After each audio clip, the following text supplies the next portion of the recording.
Hi, how are you, Lucy? I'm good. Nice to see you.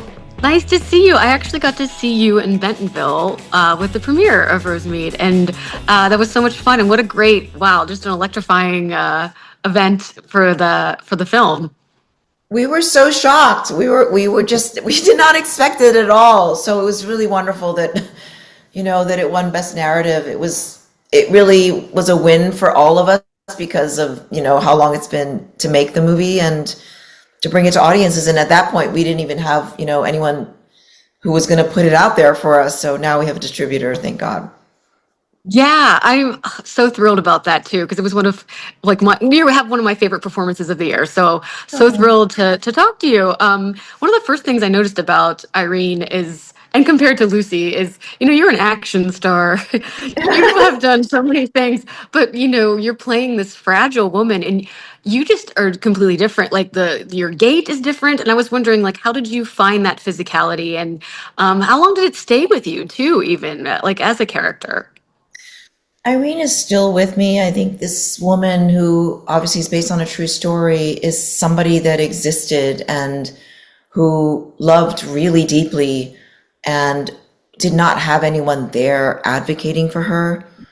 And I really understand that from a point of view growing up with immigrant parents, and how, especially like in the 70s and 80s, how there was racism was not sort of racism, it was just accepted, I guess, how people would treat other people. There was a real social class in that sense, and we were definitely on the bottom of it.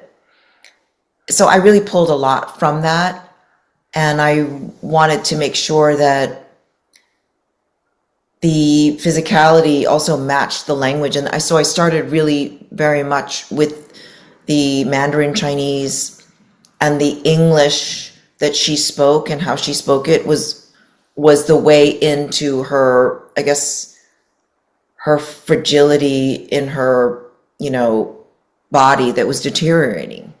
Because I think that there's an expression that she wanted to have, but it was coming out, kind of staccato, and there was that Yeah. stagnation of fluidity that would also be how I would physicalize her, you know, for, I guess,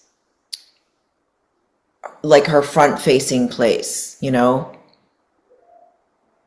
Yeah, that makes so much sense too. They're so connected, and you can see that in the performance. Um, I there's a line that I wrote down where she says to Joe's psychiatrist, "You may have a Chinese face or something, but you don't understand us." And I feel like that is such an important line in the film. And I was wondering if you like how you kind of interpreted that as your character.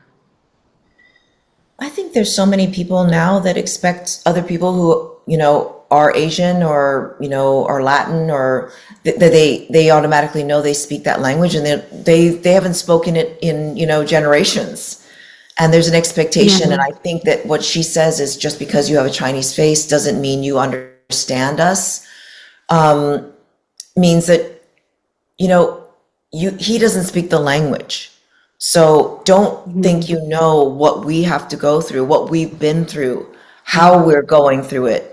And I think that he was trying to educate her, and she was not able to receive it because of the social stigma that she grew up with, and how she received the information even from the school that he had to go and see this therapist. I think there was a Yeah. resentment and I guess a dislocation of how she wanted him to heal, and that it was, it's not, I mean, I think he says that, it's not a cold, it's not going to just go away. And for her, it's like, can we Yeah. just turn the page? And obviously, mental health Yeah. is not about turning the page. It's about turning the page every single day. Like, what's happening now? It's moment to moment. There's Yeah. no way to know how to, I guess, access it, because it's internalized and it's personal. He was going through it himself. And the way that she was hiding information, that secretive, way of kind of not telling him, was, I guess, trying to save him, but in the end, it really triggered him again. And that's something very Yeah. cultural also, you know. Yeah. What was it like working with director Eric Lin? How did he help you tap into this different side of you that maybe we haven't seen as an actress? Eric is just a kind, lovely, very aware person, incredibly intelligent, and he is a cinematographer and obviously a fantastic director. And he was able to just know and feel what was happening. And, you know, there were multiple scenes that we did once and once only. And I was grateful for that because I think oftentimes people really try to do things, you know, because they want safety, because they want something different. But I think he knew what he wanted. And because, you know, we had a very tight budget and it was such an emotional scene and there were multiple scenes like that, it was so important to me that he trusted me. And I think that safety created a wonderful environment for all of us. And I am grateful to him because it was already tough. And to have to do it over and then feel like you didn't really accomplish it, it doesn't feel good to walk away from that knowing like, oh, I hope that they don't use that take because that's not it, you know? Yeah. I want to ask you about without spoiling anything for audiences, about the final scene in the film. Um, what was it like going to that place, and how many takes? Like what, and even what order did you shoot it into? Was it? I mean, I know often things are shot out of order, but I was just wondering what it was like to film that scene. We had to shoot that scene and then we had to go back into a flashback scene because logistically we were not able to have that be the final scene. And originally, before I started the movie, I said, I will do the movie, but we need to have that as the final scene and nothing after that. And, you know, best laid plans. That didn't happen. And I just had to go with it, you know? And so we did that scene, and the next scene after that, we had to do, you know, dancing and joyous and, you know, family time. And it still worked out, but it was really not intentional.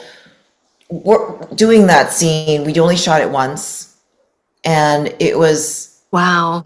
heart-wrenching. And I walked into the motel room once before that, and then I walked out because I knew I wasn't there yet. And I also think that I don't know that, you know, the woman who Irene was based on, I think the hesitation that she must have had and the incredible courage that she had to do what she did, I don't think it was, I think it also probably was not the first thing I think there was a great deal of hesitation there too. And so I would Yeah. not,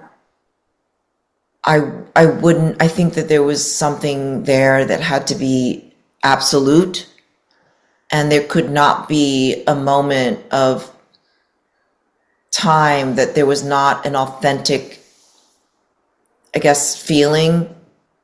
And I think the reaction that happened afterwards was also just, you know, not scripted. And I'm glad that they were able to make that moment something that gave her, that humanized her instead of, you know, vilified her. Yeah. What do you hope audiences take away from this film? Like, what do you, when they leave the theater or leave wherever they're watching it, what do you hope they take away from it?